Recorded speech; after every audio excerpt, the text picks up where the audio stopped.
wise community, we all know that education is not only a matter of political policies and agendas.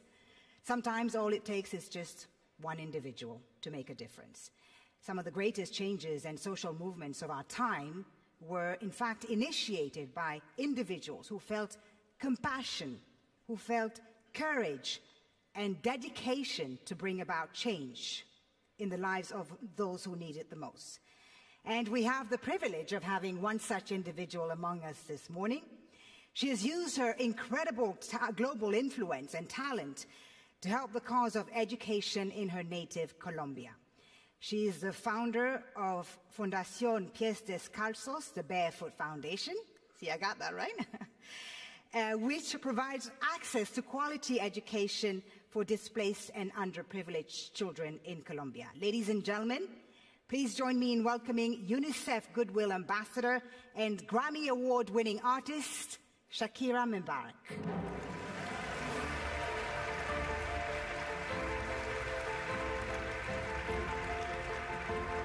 Thank you.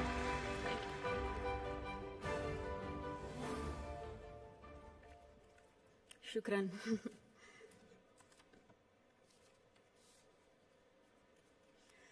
Good morning, Your Highness, Excellencies, friends and colleagues. I would like to thank you for the opportunity to be here today. It's also an honor to join forces with Educated Child, an organization led by a woman who is an amazing role model, a woman who has shown such relentless dedication to getting every child in school. This is such an exciting day for us because it marks the beginning of a new era in my home country, Colombia. Most of you may know me as an artist, as an entertainer, and that's indeed my calling and what I've been doing since I was 13 years old. But I never would have imagined when I started out that my work as an artist would end up being the vehicle for me to serve my greater purpose in life of working towards eradicating poverty through the power of education. As a Colombian citizen, inequality is a concept that sadly one becomes very familiar with at a very young age. It's a country like many others in Latin America where a few have a lot have almost nothing, and where if you're born poor, you will almost certainly die poor, and where people don't access equal opportunities. And because of that, generation after generation after generation live trapped in the same vicious cycle fed by prejudice and inaction. Growing up in my country when I was around 8 years old, I remember I saw kids my age who, instead of being in school, were already working in the streets, were barefoot in the park, kids like me, whose reality was completely different than mine, only because of the circumstances into which they were born. It was really hard for me to accept that something so unjust didn't have a solution. There had to be something that could be done. So I often asked myself why the adults around me were so resigned to the fact that these kids, who were just like me, or even their own children, were living in a parallel reality so different and so cruel. As Kofi Annan put it, poverty is intolerable in a world of plenty. So as soon as I had some success, the first thing I wanted to do was to invest as many resources as I could into what later would become the most meaningful project of my life, working for children. So I set out to find a team of people who dreamed big and worked hard and thought like me to help me right the wrongs that I had witnessed throughout my entire childhood. And that's when our foundation, the Barefoot Foundation, Pies Descalzos Foundation, was born. I knew, and I was only 18 years old then, but I knew that I wanted to focus on children and improving their lives, but I didn't know where to start. So I really felt that I needed to learn what the roots of inequality and low social mobility were. So I decided to study the reasons why children were working in the streets, or why some children were being recruited by the violent organizations like the paramilitary or the guerrillas. Why were so many children suffering from chronic malnutrition? And I realized that most of the issues that children face in my country had and have a common denominator: the lack of access to quality education. To me, it became crystal clear that education was the surest way to give all of these kids the best fighting chance of improving their circumstances in life, because education is the great equalizer. When I started building schools in Colombia, we chose the most remote areas where there was literally nothing, no infrastructure, no paved roads, no electricity, no potable water. And we decided to build in those places, but not only build schools, but state-of-the-art schools. Schools with comprehensive models that included ECD programs, school feeding programs, parent and teacher training. And another very important part is we decided to engage the government as a strategic partner, and made it nearly impossible for them to say no to doing their part by showing them results through our holistic model that really proved to work.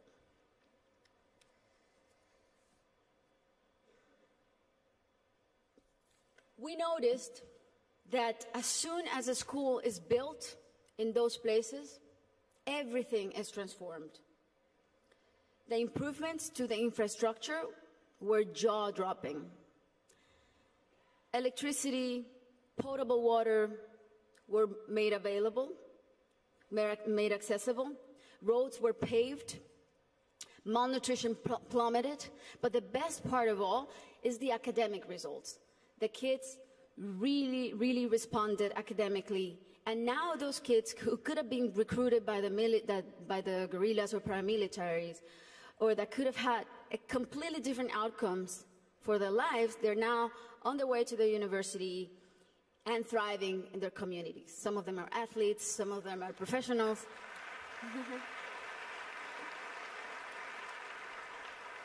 That's why it really is a thrill to work for education. That's why I'm so passionate about it, because I've really seen results that are as palpable as this podium. And seeing all these success stories that have a name and a last name has been one of the most rewarding things I've done in my lifetime, even more so than winning Grammys, I think. Now,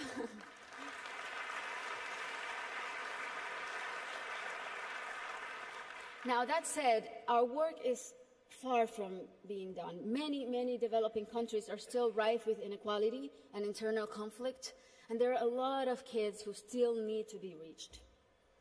History is not only the past.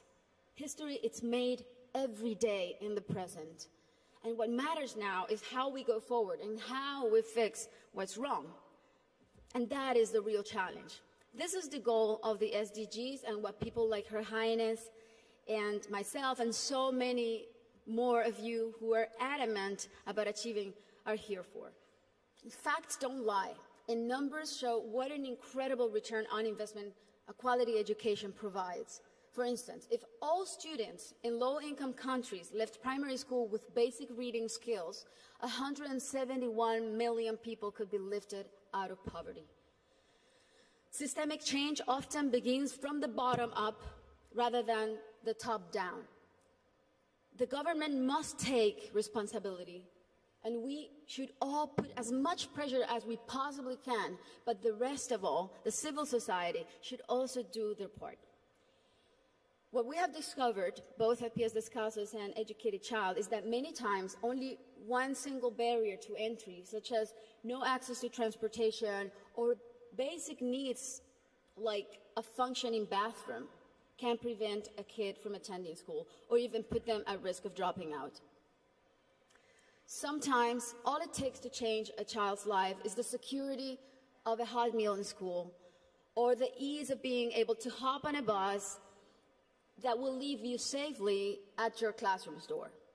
It's as simple as that. And these are simple interventions, and they don't cost a lot.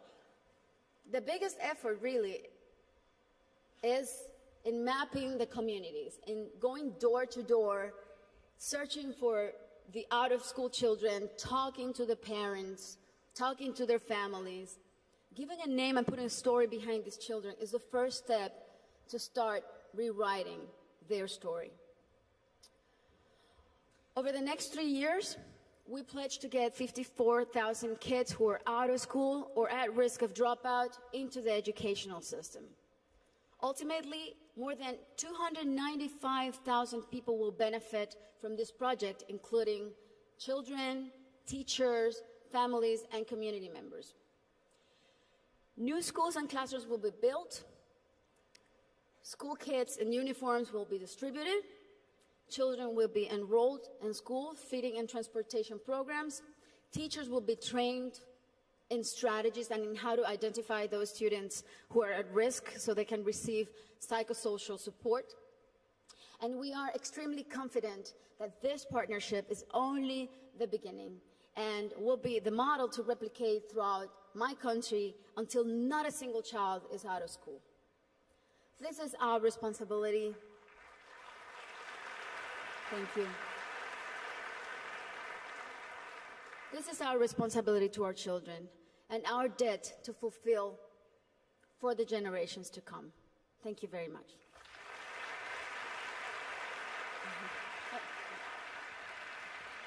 Thank you so much, Ms. Shakira, for that impassioned speech. Thank you for speaking from the heart.